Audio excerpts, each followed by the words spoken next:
I played Five Nights at Freddy's Plus and it's my opinion about the game. I ain't a biggest fan of the first one. This game has some negative points like the cameras, where most of them are useless, the fact that the animatronics follow different forwards depending on the night, but it don't change nothing in your gameplay cause everyone arrives at the same destination, so it's a useless mechanic, and other things that I can explain in other videos, but Five Nights at Freddy's Plus surprised me. Let's start talking about the technical factors of the game. This game have good graphics with good texture, and I like the change of design of the rooms. Different of the original game that was made on Click-10, Five Nights at Freddy's Plus was made on Game Maker 2, and the characters was made on Blender, I guess. The game have a unique identity, but still yes remember the old one. But one thing that I didn't like it is the animatronics design. Something that I don't like about the FNAF fanbase is the fact that after FNAF VA test, there was a tendency to want the animatronics to have a super scary design. I've even seen people complaining about the new FNAF movie, saying that the characters are too childish. But these people forget that animatronics were made to entertain children, so it doesn't make sense for robots that entertain children to have an appearance that will scare them. Other technical factor that I like it is the frame rate. The game works very good. Despite have some frame drops, you have a good experience playing this one technically. The game is the same that the OG FNAF 1. You stay in a room, you need check the camera for look the animatronics, you need close the door or open the door,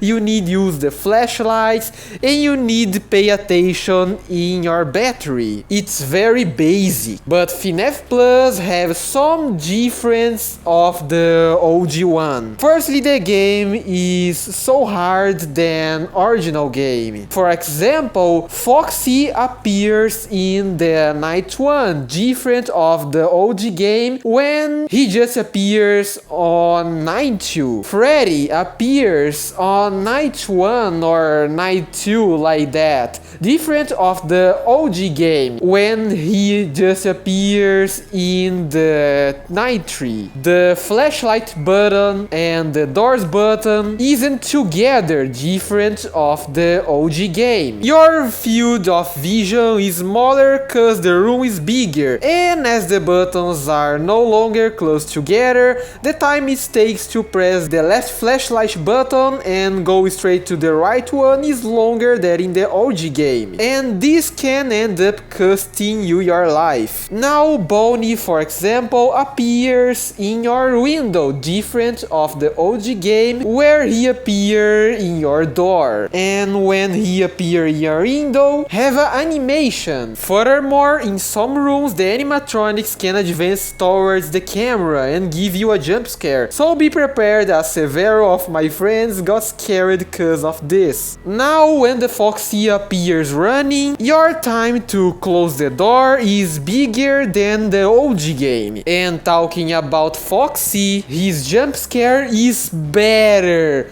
but better than in OG jump scare. Now you can enter in the extras, and they're heavy things like screenshots, jump scares, full body animatronics, and mainly the custom nights. Yeah, now you don't need complete the night 6 to have the custom night, and it's a great addition of OG game, cause at least you don't have to go through that boring minigame. Yeah, boring minigame. But okay, so let's talk about the negative points. Firstly, the game now has a minigame that you must complete before it's night. Here you are in the middle of the pizzeria and you need to use the lights to detect and record ghosts. Basically, you move your light until it starts to blink, and when that happens, happens, you must press the X button to turn on music and record the apparition. You must do this 7 times and then the normal night will begin. The problem is that besides this minigame being extremely boring, you still have to do that with again every time you die. Why do I have to do this? Would it be easier to just put a button to skip the minigame from the second time? What are you going through? This doesn't make sense, oh my fucking god. And secondly, apparently the game don't have Golden Freddy. I put 1983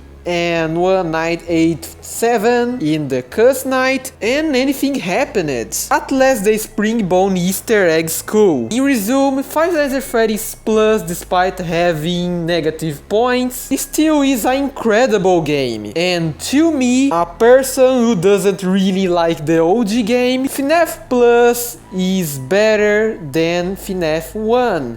And it's a good version of this one. And even if I don't like the OG game, FNAF is still a franchise that I followed since 2014. And reliving this experience, the experience of playing FNAF 1 knowing a better version, and on top of that seeing this franchise getting a move, is very nostalgic, very beautiful to see, and gives the feeling that it was finally worth following all this. Thank you, Five Nights at Freddy's. It was a bad game, but a bad game that marked many people.